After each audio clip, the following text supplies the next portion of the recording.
Bom, pessoal, a ideia desse vídeo aqui é eu fazer alguns comentários sobre direito.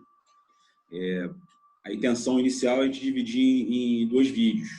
O primeiro, a gente vai falar um pouco mais, da matéria em si, né? Vai abordar o cronograma que está aqui na portaria, tá? Na nossa portaria. E eu procurei seguir no resumo que eu passei para vocês esse cronograma, tá exatamente nessa ordem, tá? Para facilitar o estudo. E aí no segundo vídeo eu vou falar um pouco mais sobre algumas coisas mais específicas que eu considero que podem ser cobradas na prova. Tá? Um vídeo um pouco mais voltado para o boi, né? Mas acho que é importante a gente primeiro abordar alguns assuntos que eu acho que são relevantes, tá? Então, assim, começando pelo conteúdo programático aqui, os dois primeiros assuntos que ele aborda são o direito internacional aplicado, né, em situações de paz, né, e fala da ONU, e a questão de autodefesa, né, tanto individual quanto coletiva, quanto as operações de paz conduzidas pela ONU. E aí eu já abro um parênteses aqui, porque quase toda a matéria, se vocês verificarem, o título é igual, basicamente, ao capítulo do EMA 135, tá legal? E as exceções que nós temos aí são os itens A e B, tá? E também o item R, tá? Lá no finalzinho, lá, direitos humanos, tá bom?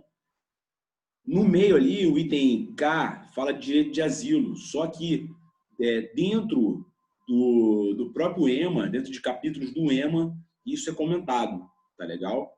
Então, assim, de cara, para estudar, sugiro a concentração no EMA 135, tá bom?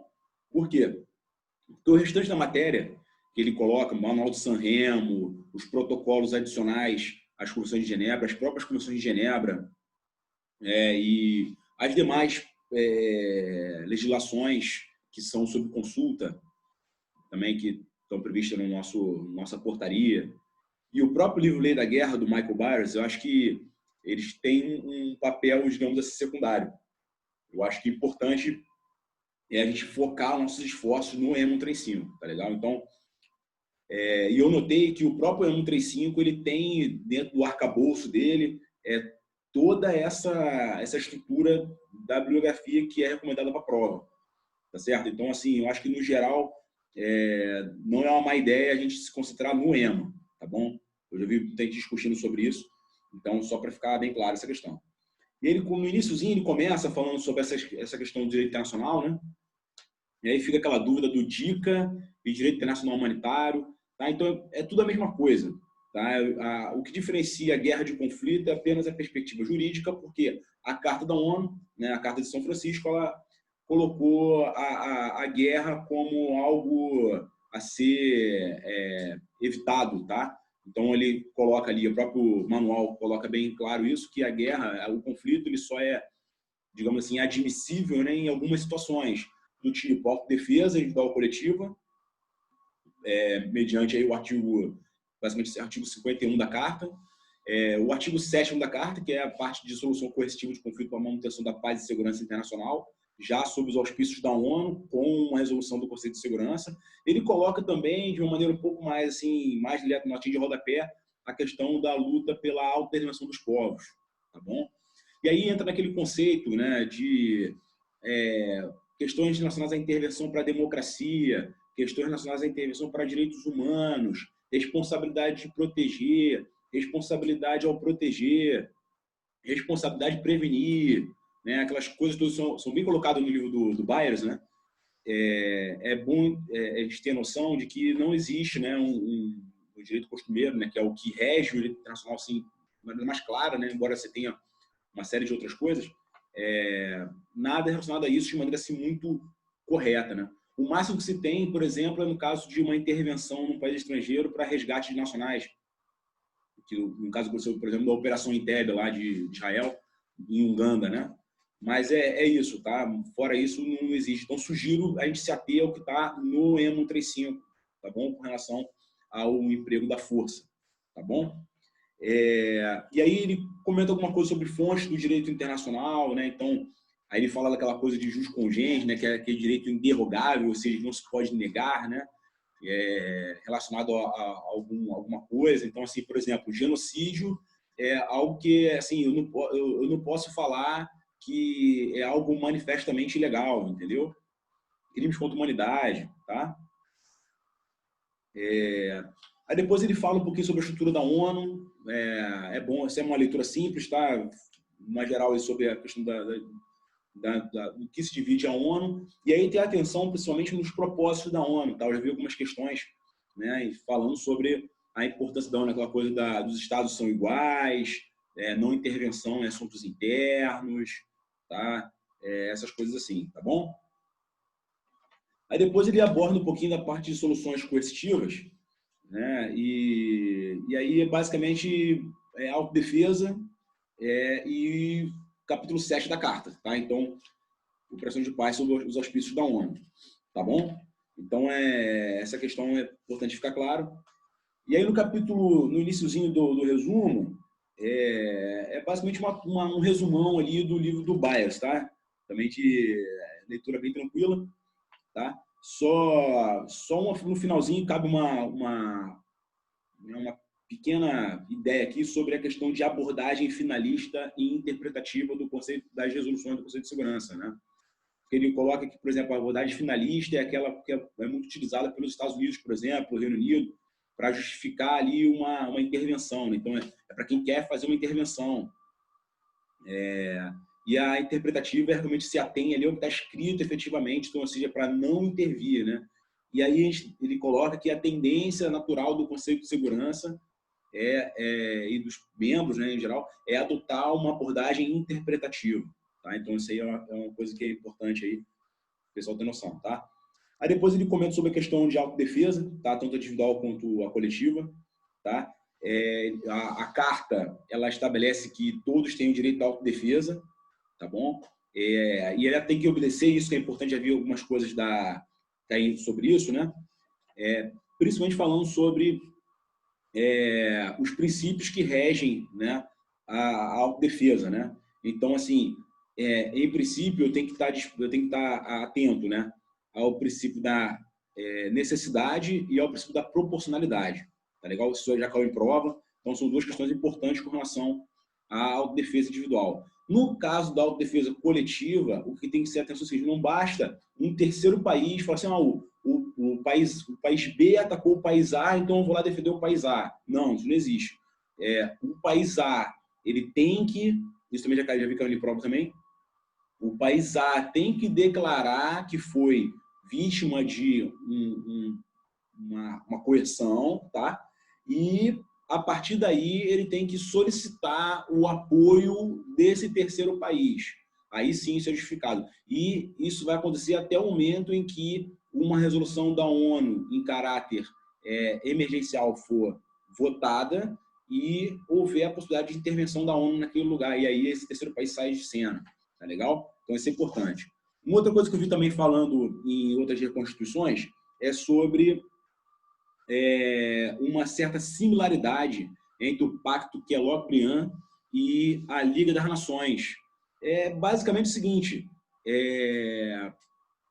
ambos esses estamentos eles não tinham ambos esses casos, né? Eles não tinham um método coercitivo para poder fazer valer as suas resoluções, os seus entendimentos, tá? Então isso é uma coisa também importante, tá bom? Beleza, aí depois ele faz mais alguns comentários sobre a defesa individual e coletiva também, que é basicamente leitura. Tá? Então essa parte aqui, eu acho que é importante essa questão. Aí ele entra numa questão controversa, né? Antes de falar sobre as operações de paz em si, que é a questão da autodefesa preventiva, né? O que existe na carta é aquele instituto da autodefesa antecipada, no caso de alguma situação que haja de maneira emergencial, franca, clara e nítida, em que aquele país está sendo ameaçado ou vai ser vítima de uso da força, tá? Então tem que estar inerente àquilo ali, entendeu?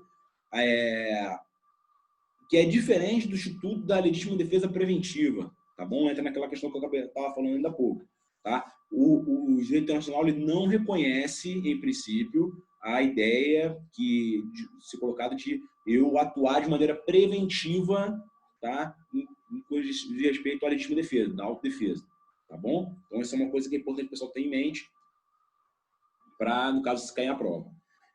Com relação à parte de operações de paz, né? Então, lembrar que existe, né, um processo mais benigno, digamos assim, que é a ser preventiva, né? As forças navais, por exemplo, elas podem ser movimentadas utilizando ali suas características, né, as tarefas básicas do poder naval ali, de mobilidade, né, versatilidade, permanência, né, para poder se posicionar, se pré-posicionar em determinada posição sem afetar a soberania de outro Estado, né? Isso aí é uma característica bem marcante das forças navais.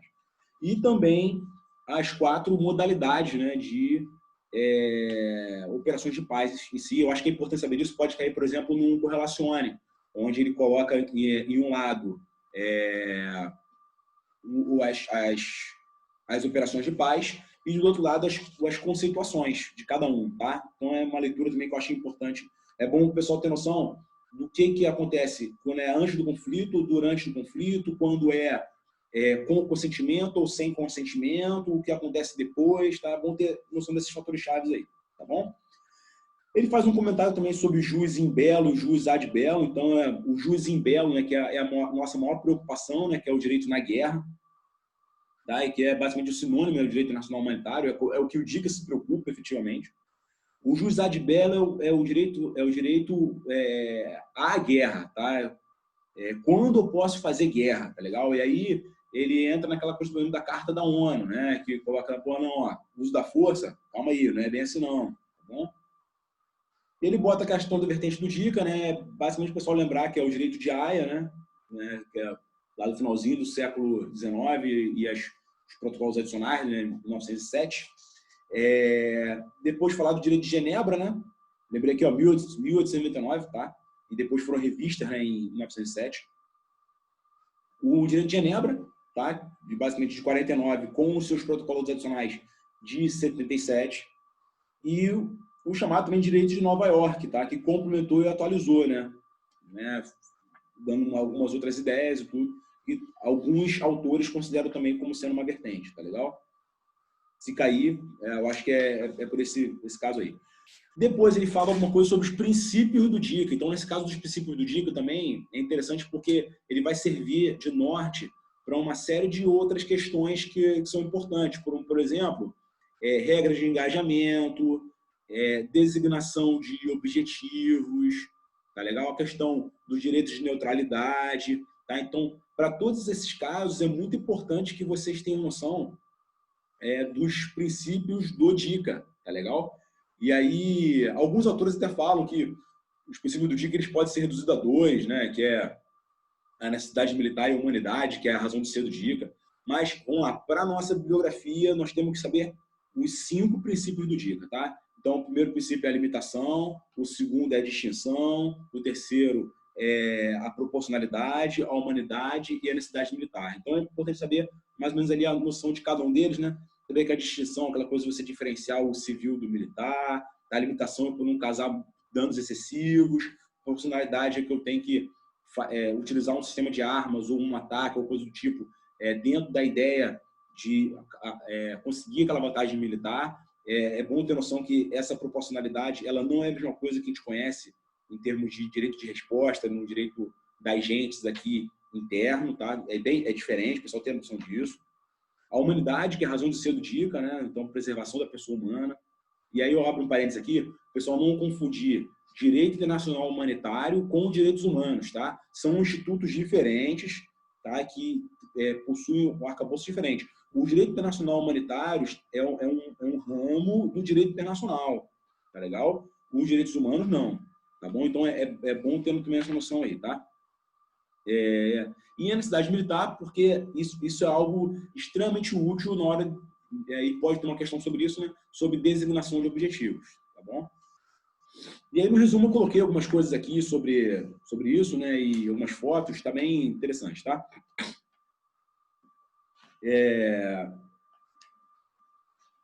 E aí, algumas coisas também que ele coloca, né, sobre crime de guerra, né? Então, assim, definição de crime de guerra. Então, crime de guerra, a palavra-chave de crime de guerra é infração grave ao DICA, tá legal? E aí, basicamente, a leitura, né, tem uma série de coisas aqui, né, relacionadas a crime de guerra, né, tanto nos conflitos armados de caráter internacional quanto nacional, e aí vale a pena a leitura, mas o importante é o pessoal ter noção dessa questão de infrações graves ao DICA, tá bom? Beleza. Aí, depois disso, agora ele começa a passar já para a imposição, né? Deixa eu ver se eu me perdi agora. Ah, tá. Já estou passando agora aqui, né? Eu falei agora assim, sobre a imposição do direito internacional humanitário, né? E aí agora ele fala sobre o direito à neutralidade. Bom, direito à neutralidade é o que tem assim, se vocês repararem no manual, tem 20 páginas só disso no manual, né, no EMO 35, né? Basicamente, o direito à neutralidade está preocupado com o comércio neutro, né? Eu não posso falar assim, pô, vocês estão em guerra aí, mas pô, não vamos prejudicar o comércio neutro aí, tá? Então, o mundo dos outros entes continuam, tá? Então, essa é a ideia, tá bom? E aí entra naqueles quesitos, por exemplo, pode cair na prova, do tipo assim, o que é uma zona de guerra naval? Tá? A zona de guerra naval é toda aquela área ali, dos beligerantes em si, né? Então, o mar territorial do beligerante, zero. Mas o que não é, portanto, o que não é zona de guerra naval? Tá? O que não é? Basicamente o quê? É a área do neutro, né? O mar territorial do neutro, o espaço aéreo do neutro, o território do neutro. Tá? Isso aí não é zona de guerra naval. Então, basicamente, zona de guerra naval é alto mar e as áreas de competência ali dos beligerantes, tá legal? Né? Temos de regime de jurisdição ali dos beligerantes, tá bom? E aí ele bota alguns conceitos aqui relacionados à neutralidade, que vale a pena a leitura aqui, tá? Para não ser repetitivo aqui, não ficar, né, de perder tempo com isso, mas são uma leitura bem simples, tá? Ele comenta alguma coisa aqui relacionada também ao direito de passagem inocente, tá? Então, passagem inocente de navios de guerra beligerantes e preso no mar territorial de um Estado neutro não compromete a neutralidade desse Estado.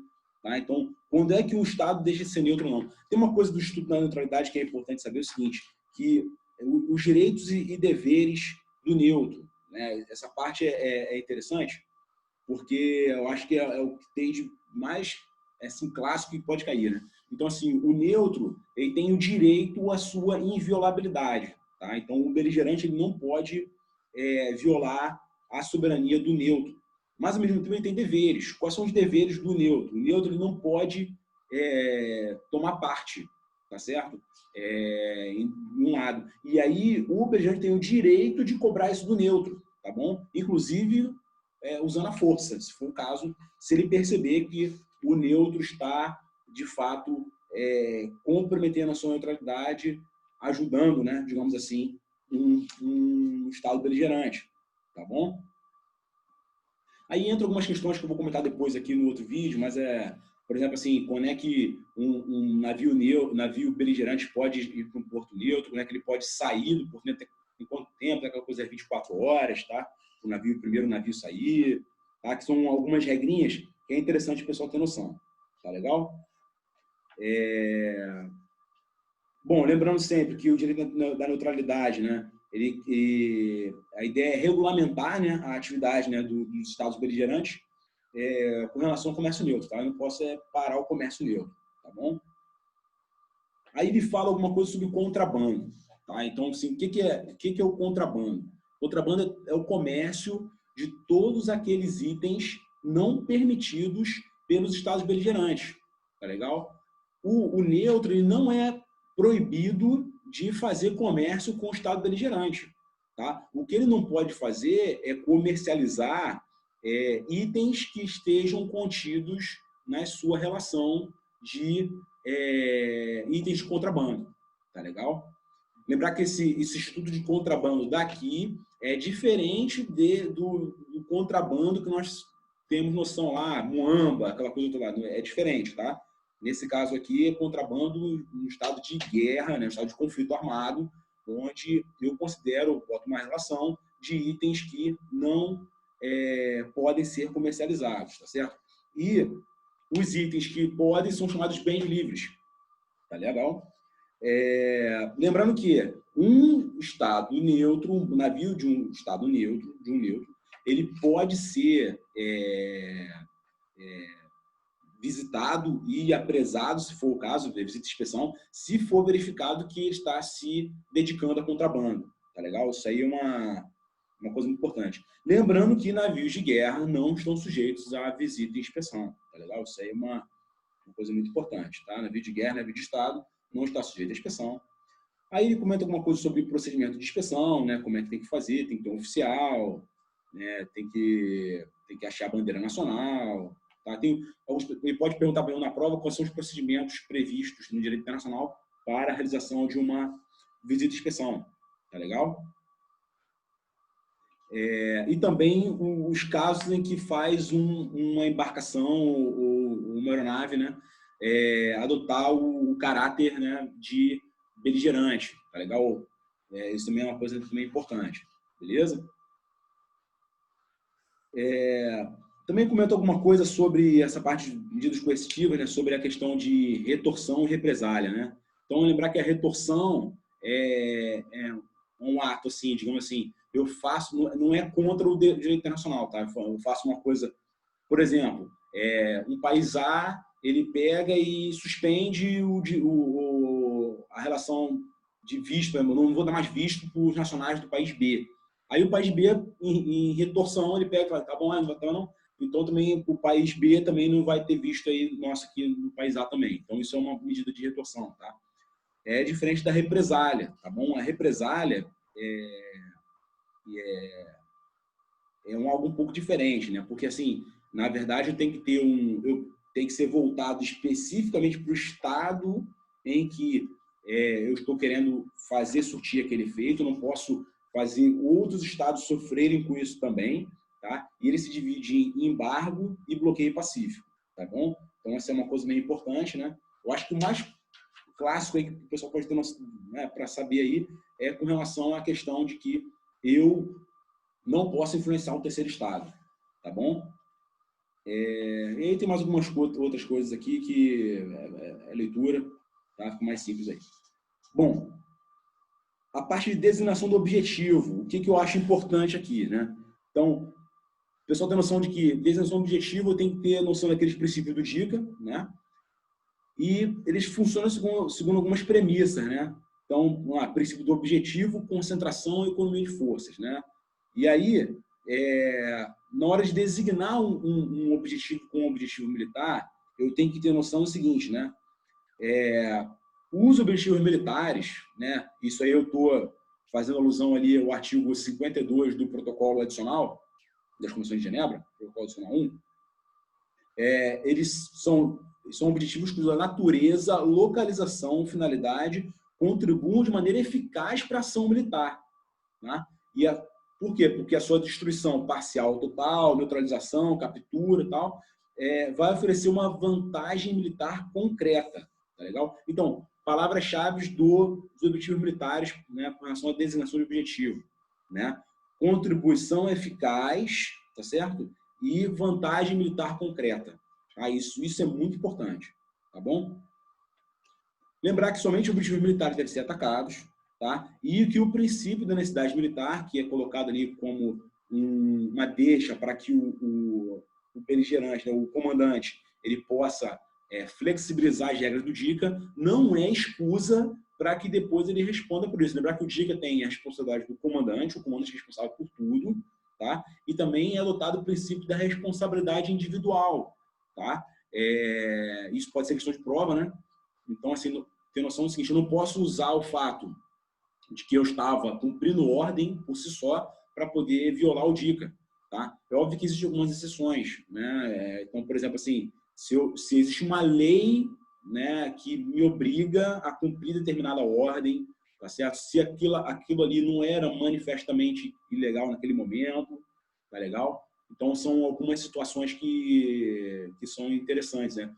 O desconhecimento, o desconhecimento verídico, né, também afasta a criminalidade, tá legal? São alguns excludentes de criminalidade nesse caso aí, beleza? Ele coloca alguma coisa relacionada à parte de guerra, né, dos diferentes tipos de guerra, né? É importante fazer menção aqui na guerra de superfície, né, que o princípio da distinção, né, no caso da guerra naval, né, a guerra de superfície é extremamente difícil pelas possibilidades de despistamento, né, com estratagemas que eu posso estar utilizando na guerra naval, tá legal? Então ele fica bem complicado. A parte de guerra submarina é aquela noção de que o submarino tem que seguir a mesma regra do meio de superfície, e aí o governo brasileiro ele entende como sendo digamos assim, um inconveniente para o submarino isso, porque, por exemplo, no caso de necessidade de resgate de um náufrago, por exemplo, de náufragos, pode ser que o submarino não tenha espaço interno para pegar todo mundo, né, para poder resgatar todo mundo. Tem até aquela foto clássica, né, da Segunda Guerra Mundial, com aquele U-boat alemão com um monte de gente em cima dele, né? Então, enfim, é o caso, tá? Bom, da parte de guerra aérea no mar, é só ter noção da parte de bombardeio, né? Que o bombardeio realizado para aterrorizar civis é sempre legal, tá? Então, bombardeiros, a coisa do bombardeio estratégico, doer, aterrorizar a população, de forma a fazer o inimigo capitular, né? Isso aí é proibido pelo direito internacional, tá legal? Humanitário, eu digo. Bom, na parte de sistema de armas, né? É importante aqui na parte de sistema de armas o pessoal ter noção de que eu não posso, né, produzir sofrimento desnecessário, tá? Então, isso é colocado de maneira muito clara. Então, ele bota, por exemplo, a coisa de munição de fragmentação, né? Aquela munição Dum-Dum, por exemplo, ela causa um sofrimento desnecessário, né? Então, elas são sempre legais, tá legal? Então, assim, lembrar que eu sempre tenho que usar o princípio da distinção, né? Eu não posso, francamente, utilizar a arma contra civis, por exemplo, tá legal? Lembrando que o DICA, ele não impede o dano colateral, tá? O dano colateral, ele é imanente ao conflito. A questão é que as forças, elas devem sempre, que possível, minorar os efeitos colaterais, né? Que por acaso existem no conflito, tá legal? Então eu tenho que ter noção, né, da questão do efeito discriminado e do sofrimento desnecessário, tá? Então, armas no geral, essas duas questões o pessoal tem que estar atento, tá bom? Bom, com relação à parte de minas, tá? Tem algumas pegadinhas aqui, tá bom? Então, por exemplo, tem que ter noção daquela coisa que mina de fundeio, ela tem que se tornar inofensiva se ela se desprender da poita. Se for a mina, por exemplo, mina derivante, ela não é proibida, desde que ela seja dirigida para um objetivo militar e que após 1 hora ela tem que se tornar inofensiva. Então, não confundir, já vi algumas reconstruções falando sobre, misturando o conceito, né? Misturando o conceito de mina derivante com mina de fundeio. Tá? Então, o pessoal ter noção dessa parte aí, tá legal? Bom, na parte de mina terrestre, o pessoal ter noção da parte de minas antipessoal, né? O Brasil ratificou em 99, agora não me recordo, foi um tratado de não proliferação de minas, se eu não estou enganado, de minas antipessoal, minas terrestres e tal. Não lembro agora onde foi assinado, mas o Brasil ratificou e aí, nesse caso aí, proíbe o uso de minas antipessoal, tá? E aí, inclusive, até está anotado aqui, ó, incluindo o seu desenvolvimento, produção, aquisição, armazenagem ou transferência, além de determinar a destruição das minas existentes. Ele coloca como exceção, você pode reter uma quantidade mínima dessas minas, absolutamente necessária para o desenvolvimento de técnicas para a detecção dela, tá? Então, essa é a única exceção, assim, bem pequenininha mesmo. Bom, o torpedo ele tem que se tornar inofensivo ao final da sua corrida, tá? Na sua raia, ou ele se torna inofensivo ou ele afunda para não gerar danos colaterais, tá legal?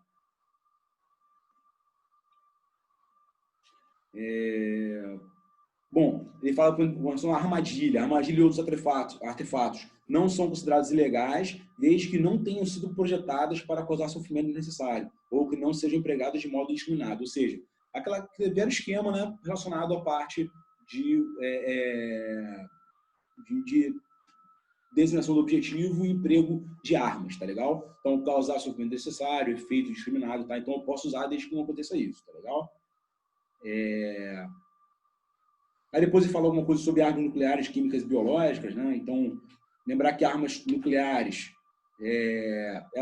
o direito internacional, na verdade, indica, né? Ele não proíbe, né? Mas ele fala algumas coisas relacionadas aí à proibição, né, dele com relação a eu gerar algum tipo de dano colateral muito grande, sofrimento de civis, tá?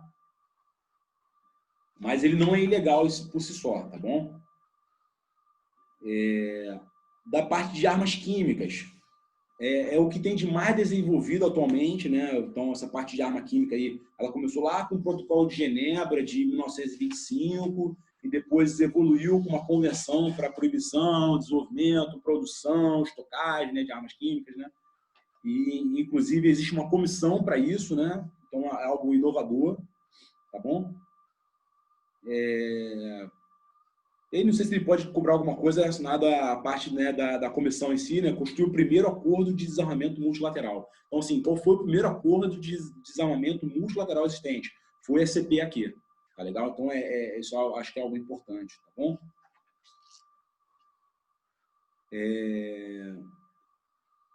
Bom, com relação à parte de agentes de controle de distúrbios, herbicidas, essas coisas assim, a CPAQ ela considera como o uso dele como método de guerra como proibido, é ilegal, tá? Mas ele também não coloca muito claro essa questão de método de guerra, tá? Mas no geral é o seguinte, para eu me defender com relação a uma turba, um controle de distúrbios em si, tanto em conflito armado quanto em situação de paz, é permitido, tá legal? Então é só ter essa noção aí. Bom, com relação à parte de armas biológicas, o mesmo protocolo de Genebra que eu falei, né, de 25, ele também proíbe o uso de armas biológicas em conflitos armados. Porém, a Convenção para a Proibição de Armas Biológicas ela não teve, talvez, a mesma evolução da Comissão para a Proibição de Armas Químicas. Então, não existe uma convenção, tá? Enfim, existe uma convenção, não existe uma organização, né? Uma coisa assim mais para eu atuar de maneira assim mais positiva, tá? Com relação à proibição de armas biológicas, tá? Lembrei, não criou uma autoridade nacional, tá legal? Então, um pouco que é o que aconteceu, por exemplo, com a CP aqui, tá legal? Bom, com relação ao pessoal não combatente, essa parte que tem, o que eu falo, é paiol de questão, tá? Pode cair bastante coisa aqui, né? Bom, de cara, o DICA ele proíbe que se faça ataque intencional a não combatente, tá bom? Então, assim, já para acabar qualquer dúvida, já o pessoal tem que ter noção disso aí, né? E aí, definição de população civil. O que é a população civil?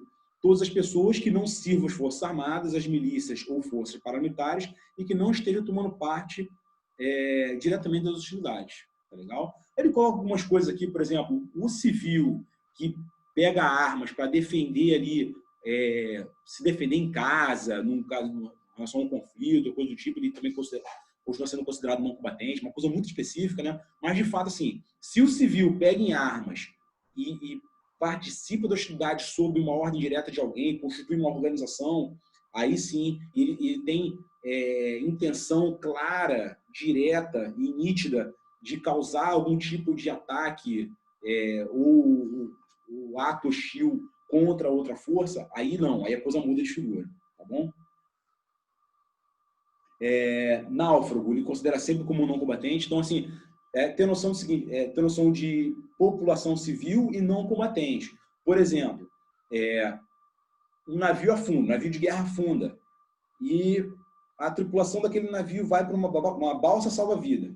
Então, ali naquele momento, aquela tripulação de um navio beligerante é náufrago, e náufrago é não combatente. Quando é que ele deixa de ser não combatente? Se aquele náufrago, por algum motivo, ele pegar em armas e quiser continuar participando dos atos hostis. E aí a outra parte pode usar a força, tá legal? Mas, nesse caso, o náufrago é não combatente, tá? Isso aí está bem claro no Manual do Sanremo, tá? Ele comenta algumas coisas aqui sobre paraquedistas também, né? não podem ser atacados enquanto no ar, a menos que se engajem em ações de combate durante a descida. Então, assim, se o paraquedista estiver descendo, né, para aterrar, ele não pode ser engajado, tá legal? Bom, uma coisa que eu já vi também caindo em prova, também dessa parte aí, né, em relação a não combatente, né, prisioneiros de guerra, né? Então, com relação a trabalho. Então, assim, lembrar que graduação até cabo pode se engajar em trabalhos, né, quaisquer, que não tenham característica ou propósito militar. Tá? Então, isso é importante. Então, se tiver uma questão na prova, onde eu falo isso, mas ele joga uma pegadinha ali, falando que eu estou pegando para se engajar em propósito militar, não pode. Embora eu possa colocar um prisioneiro de guerra até a graduação de cabo a trabalhar. Graduação de oficial e sargento pode executar serviço de supervisão e o oficial não pode ser requisitado do trabalho. Tá legal? Aí ele coloca algumas coisas em relação à fuga, fala que não é proibido você interrogar um prisioneiro de guerra, mas ele só é obrigado a falar posto de graduação, nome completo, identidade, essas coisas assim, tá bom? Aí fala com relação ao tratamento, né, de prisioneiro de guerra, símbolos protetores. Então o pessoal tem noção de que quem usa símbolos protetores ou um bem qualquer que enverga símbolo protetor, em princípio é isento, eu não posso atacar, tá legal? Então é muito importante isso. Então se eu estou usando sinal protetor, tá certo? Nada de ataque. Bom, uma questão que gera muita controvérsia, né? Eu já vi algumas discussões aí do pessoal, é relacionado à parte de despistamento, né, no conflito armado. Então, lembrar o seguinte, que o despistamento ele é permitido desde que ele não se configure perfídia. Tá? Então, vamos tentar esmiuçar isso bem aqui. Né? Então, ele coloca aqui, por exemplo, medidas de despistamentos permitidas. Os estratagemas ou artifícios de guerra não são proibidos, ao contrário das perfídias. Tá legal? O uso de despistamento não permitido pelo DICA é chamado de perfídia. Então, pode ser, eu já vi questões, por exemplo, de perguntando o que era perfídia. E aí, depois de você definir o que era perfídia, você citar 2, 3 exemplos, né, desse caso aí. Então, é importante, tá? Então, algumas coisas aqui, por exemplo, relacionados aí à perfídia, né? Então, eu simular a intenção de negociar com uma bandeira de trégua ou simular rendição, isso é perfídia. Simular a incapacidade causada por ferimento ou enfermidade. Simular o estatuto de civil de não combatente, tá? Simular o estatuto de protegido, né, usando alguns sinais já de uso consagrado do DICA, né? Eu não posso, tá bom? Então, tudo isso aí, então pode cair uma coisa relacionada a isso, tá? E ele também coloca umas coisas sobre o uso de bandeiras, insígnias, uniforme de neutros e inimigos, tá? Aí, por isso que eu falei que na guerra no mar a questão da distinção é mais difícil, porque na guerra no mar, por exemplo, eu falo aqui, só é ilegal um navio de guerra entre em ação. Resumindo, o navio de guerra ele tem que entrar em ação envergando a sua bandeira, tá legal? Mas não é ilegal, por exemplo, o navio de guerra, no intuito de gerar um despistamento, né, um estratagema, um artifício de guerra, ele usar uma outra bandeira, por exemplo, tá legal? Então isso é uma coisa que é interessante. Já no ar e em terra a coisa fica um pouco mais fácil, né? Ele proíbe já e acabou, né? No caso do neutro. No caso do inimigo, né, tem algumas questões aqui, né, relacionadas, por exemplo, no mar, né, a coisa já vale, mas, por exemplo, em terra, um piloto, por exemplo, abatido, ele pode usar o uniforme inimigo para se evadir desde que ele não ataque ninguém, por exemplo. Tá legal? Ele pode sair, isso não é considerado crime, tá bom? Lembrar que diferenciar isso de atos de espionagem, por exemplo, que é quando eu sou pego em atrás de linhas inimigas, né, utilizando o uniforme inimigo, enfim. Aí, nesse caso, por exemplo, ele não goza do direito do prisioneiro de guerra, né, de PG, e aí as questões ficam mais difíceis, né? Bom, ele pode pedir, por exemplo, já vi questões falando sobre combatentes ilegais, né? Incluir espiões, sabotadores, civis participando diretamente das hostilidades, ou quem se engaja em ataques ou ações militares não autorizados. Tá? Então, isso tudo são combatentes ilegais. Tá legal? Aí depois ele também comenta alguma coisa sobre o direito de asilo. Ele fala daquela instituição do asilo diplomático, que é algo mais observado na América Latina, tá? Que é uma situação transitória, a pessoa tem noção disso. Tá? Lembrar que o comandante do navio não pode sair oferecendo asilo para os outros, tá? Mas ele pode receber, tá? Mediante um pedido. Tá? Aí pode cair alguma coisa aqui relacionado ao porquê do asilo. Né? Então, lembrar que é relacionado a dissidências políticas ou relacionada a delitos de opinião. Tá? Eu não posso, nesse caso, por exemplo, misturar com um crime comum, por exemplo. Tá? Então, tem que ter essa diferença aí. Tá bom? Onde é que está o arcabouço legal para isso? Declaração Universal do Direito do Homem. Tá? Então, isso é uma coisa importante também. Bom, regra de engajamento. Regra de engajamento é aquela coisa. É a gente tentar operacionalizar a guerra, tá? Mediante uma visão crível do lado político e algo que seja também juridicamente aceitável e militarmente execuível. Tá? Então, ele coloca aqui uma tríade, né? Legalmente adequada, né? Em termos de direito interno e internacional, na parte política, né? Militarmente execuível e politicamente aceitável. Tá? Então, assim, eu tenho que estar olhando questões políticas, questões militares e questões legais, né? Jurídicas. Tá bom? Então, isso é uma questão importante da regra de engajamento. Ele pode, já vi perguntando qual eram as finalidades gerais da regra de engajamento, tá? Então, isso aí uma coisa pode cair, tá? Orientar o emprego do poder militar em crises, tá? Em consonância com o poder político, tá? Regular o uso da força, né? Naquela faixa da paz até o conflito armado e controlar o uso da força, no caso, efetivamente, de um conflito armado. Tá? Então, isso é importante, tá bom? E ele coloca algumas questões que a gente tem que ter atenção aqui, tá? É a leitura, o pessoal dá uma leitura aí, tá? Depois, tem o item M, é Direito Internacional Aplicável ao Conflito Armado no Mar, que é muito voltado ali, é uma parte do capítulo 5, né, do EMA, e mais Sanremo, tá bom? Também é leitura, tá? Não tem muito que inventar, não. Bom, aí depois ele passa, né, para a parte, né, de divisões legais dos oceanos, tá? Uma parte que é, digamos assim, bem decoreba, tá? O pessoal ter noção, assim, fica fácil se botar naquele desenho, né, com os espaços marítimos, né, e os regimes jurídicos de cada um deles. Então, é interessante ter essa noção, porque eu já vi várias perguntas relacionadas a isso, e isso é associado a, por exemplo, a parte de perseguição, tá? A parte de configuração de crimes, né? Como, por exemplo, pirataria, crime comum, tá? E tudo isso aí está relacionado a essa questão. Tá? Então, a pessoa ter atenção a essa figura. Tá bom? No resumo, vocês pegaram lá, eu coloquei ali, bem iluminado ali, separado, tendo uma noção ali para cada coisa.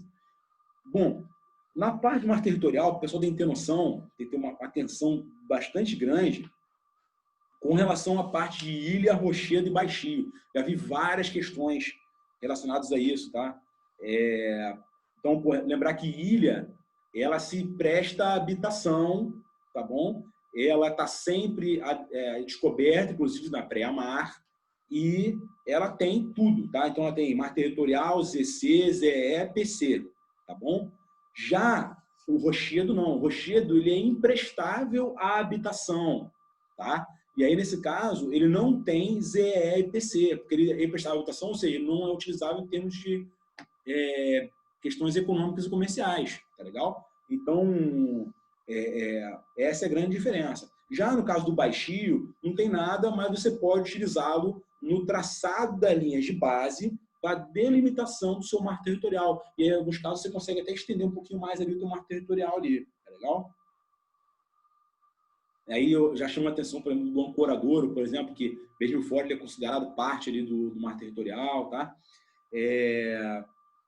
Aí tem umas questões meio interessantes aqui que eu vou abordar, mas, por exemplo, é a partir da linha de base, né, das 12 milhas, que você tem um marco territorial, que você traça ali, né, os teus outros espaços marítimos, né? E aí algumas coisas que são interessantes em relação a isso, por exemplo, no caso da ZEE, né, as 200 milhas, tá certo? A ZEE, por exemplo, se eu estou numa situação onde alguma embarcação se dedica à pirataria, tá certo? Então, na ZEE é configurado pirataria, tá legal? Mas existe uma situação interessante aí. O Brasil, né, ele considera a ZEE como, em termos de regime jurídico, né, para a utilização daquele espaço marítimo, como sendo uma área assim, eu não posso executar um país, com outro país qualquer, não pode executar, por exemplo, operações militares na minha ZEE sem uma autorização da minha parte, tá? Então, isso aí é uma coisa interessante, tá bom? Então, o Brasil ele entra nessa seara aí, e é bom sempre ter noção de que, principalmente os países anglo-saxões, né, os Estados Unidos, né, ele considera aqui no DM como uma legislação insinuante. Tá? Então, assim, uma série de coisas que ele entende que a questão do direito territorial, né, da gente ali no território, é extrapolado para o mar. E o americano, por motivos óbvios, ele vê isso de maneira muito ruim, tá bom? Então, por exemplo, ele tem aquela figura, né, do resistente persistente, né? Então, as figuras jurídicas do meio internacional, né? O resistente persistente e o negador persistente, né? Resistente perseverante e o negador persistente. Então, vamos supor, o Brasil vai sempre negar, não pode fazer.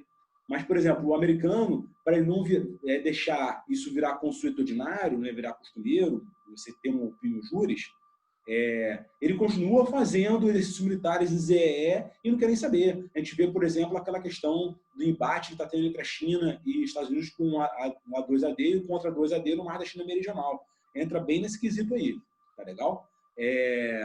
Então, assim, outro exemplo, a Espanha, ela não reconhece, por exemplo, o traçado na nossa ZEE com relação aos penedos de São Pedro e São Paulo, né?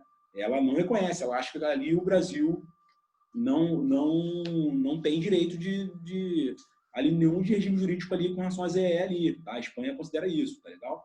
E também é colocado algumas coisas mais particulares, né, com relação à Rússia, com relação à China, desculpa, com relação ao Chile, tá? Por exemplo, o Chile ele coloca aquela coisa do mar territorial patrimonial, né? Então, assim, umas coisas meio diferentes aí do padrão, tá legal?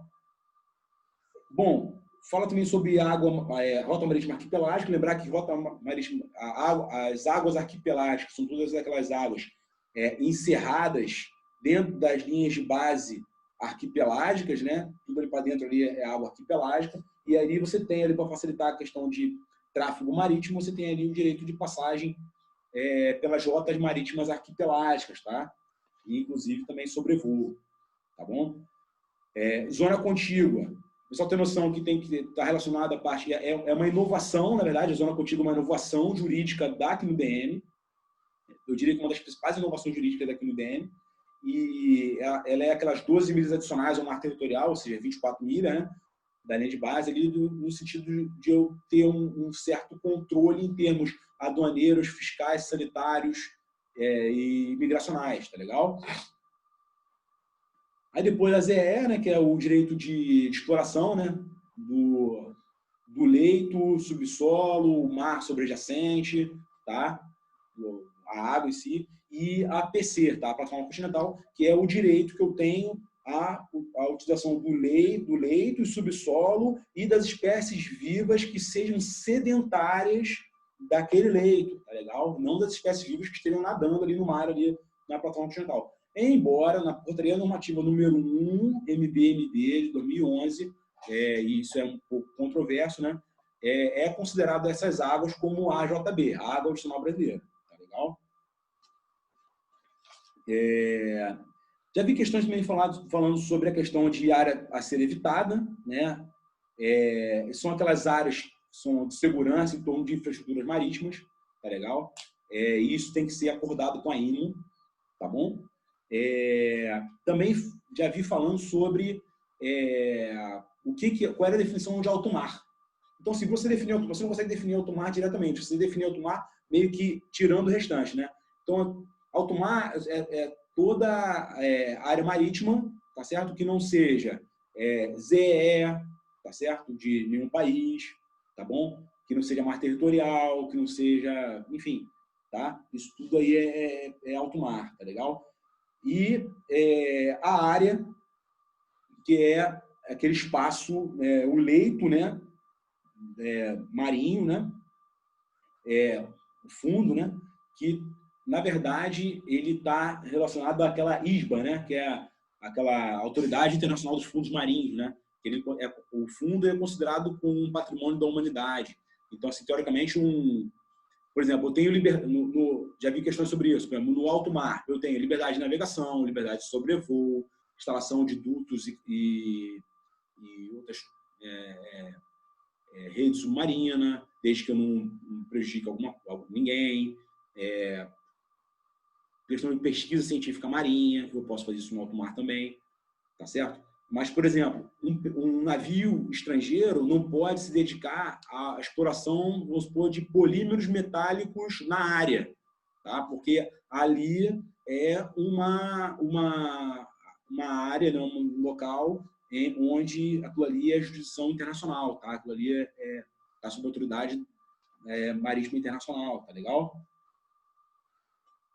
Bom, aí também comentou uma coisa sobre estreitos, né? Então, assim, lembrar que diferenciar bem o que é passagem inocente e passagem em trânsito, tá? Então, eu tenho que diferenciar o que é, tu já vi questões sobre isso, então, conceituar a passagem inocente, tá? Daquela passagem sem demora, rápida, que o país tem no mar territorial de outro país, tá legal? E o que eu não posso fazer numa passagem inocente, né? Eu não posso pescar, eu não posso lançar aeronaves, dispositivo militar, eu não posso realizar buscas, eu não posso fazer nada disso, né? Então, usar explosivos, arma, qualquer coisa que me dedique aí, levantamento hidrográfico, pesquisa, atividade de inteligência, tá? Tudo isso eu não posso fazer numa passagem inocente. Já na passagem em trânsito, ela é aquela configuração no Estreito Internacional, onde eu saio de uma PCZE de um local para PCZE de outro local, né? E alto mar. Então, assim, aí eu passo por aquele local ali e aí esse direito ele não pode ser interrompido, tá? E aí, a não ser que exista uma outra passagem que ofereça as mesmas facilidades, enfim, isso é colocado aí, tá? Então, o pessoal ter essa noção com relação à passagem em trânsito, tá legal? Lembrar que na passagem de trânsito eu posso também estar sempre utilizando a minha autodefesa, então eu posso me defender, tá?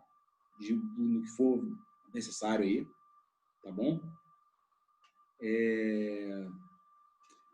Lembrar aquela coisa dos regimes jurídicos, né? Então, o regime jurídico, onde não está submetido ao regime jurídico dos países, né? Então, é basicamente alto mar e área, tá legal? As outras áreas, né? As águas interiores, mar territorial, zona contígua, ZE, PC, tem algum regime jurídico ali do estado costeiro ali que está atuando ali, tá bom?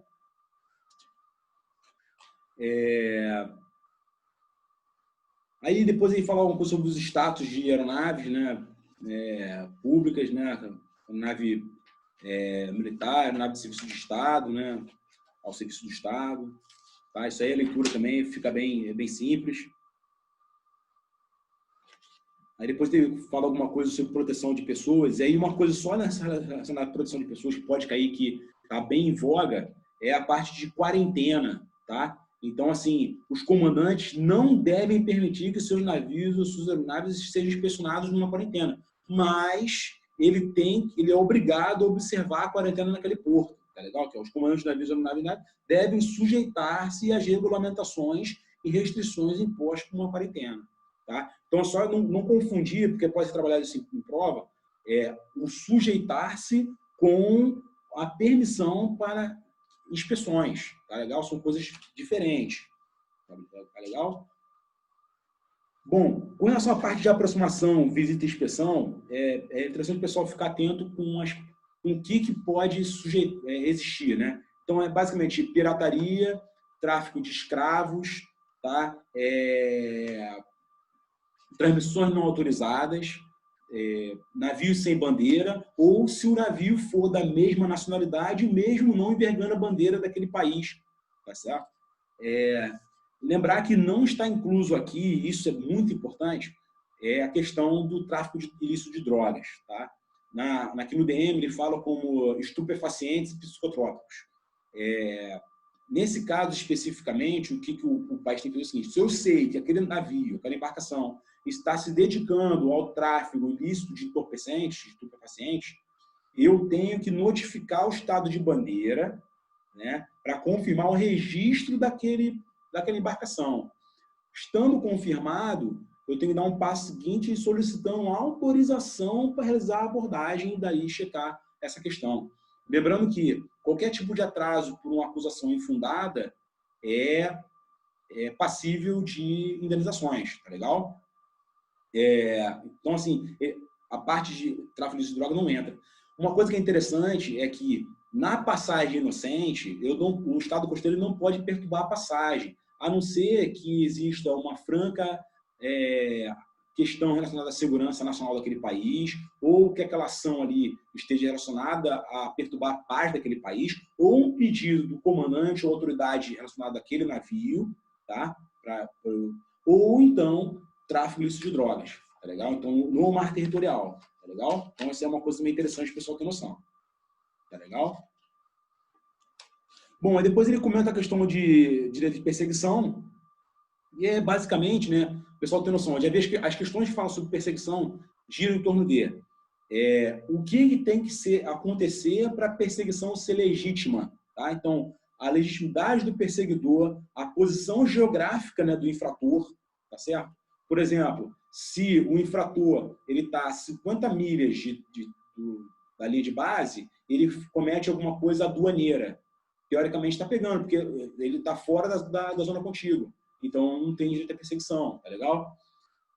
Sinal, aí eu tenho que dar o sinal a parar e o navio tem que rebarbar, o navio rebarba.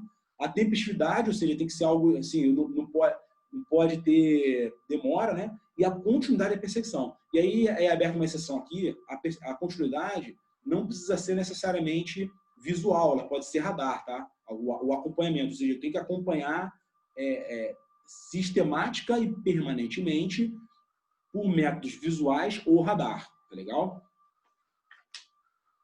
Então, as questões vão girar em torno disso, tá? No caso no caso da prova, tá? Bom, aí depois ele fala só mais algumas coisas relacionadas que eu já até comentei, né, com relação à autodefesa, né, o princípio da necessidade, da proporcionalidade, isso pode cair, né? E da parte de direitos humanos, um resumão aqui também do livro do Michael Byers, né? Que também assim é leitura, tá? Não vejo assim muitas dificuldades, né? Só entra naquela questão do responsabilidade de proteger e ao proteger, né? E responsabilidade de prevenir, né? Entra são essas questões aí, tá? E não vejo também é bem leitura mesmo.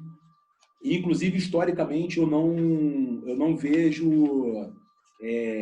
não vi questões disso de maneira assim, bastante pronunciada aí nas constituições, não. Tá legal? Bom, então, era esse apanhado que eu queria fazer de direito. Então, agora a intenção, eu vou encerrar esse vídeo e no próximo vídeo eu vou comentar algumas questões mais específicas relacionadas à teoria que nós abordamos aqui, tá bom?